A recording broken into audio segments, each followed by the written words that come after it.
You know how you can tell that Keir Starmer doesn't have the slightest bit of respect or compassion for the people of the UK? Because look how easily he just lies to your face, betting purely on the hope that you simply can't count. Because after several politicians during Prime Minister's questions came to him saying, look, people in my constituency, my constituents, my voters are really suffering because of Brexit. Please at least take us back into the single market and customs union. So basically the rule system of the EU. Even if we're not in the EU exactly, at least get rid of those economic barriers so that my people can get out of poverty. And he said this. I went to Solihull to see the JLR workforce before we got the deal with President Trump. They were worried sick that they were going to lose their jobs. And that would be a loss for them, their families and their communities.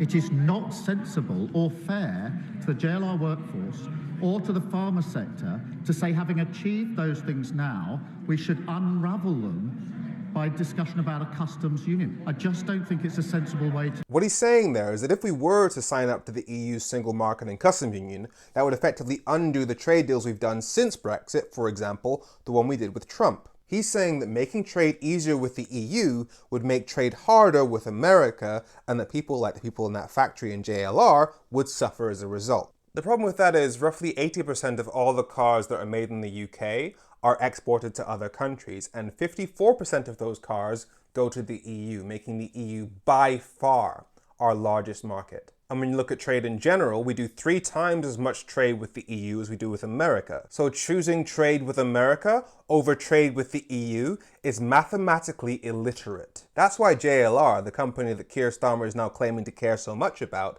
said that they would manage to cope with Trump's tariffs. But when it came to Brexit, they literally shut down due to the uncertainty and cut thousands of British jobs. Because again, say it with me, any politician that is willing to prioritize trade with a country that is on the other side of the planet over trade with our 30 closest neighbours does not give a crap about the UK. So for Keir Starmer to act like he's making his decisions out of compassion for the UK shows he doesn't even respect you.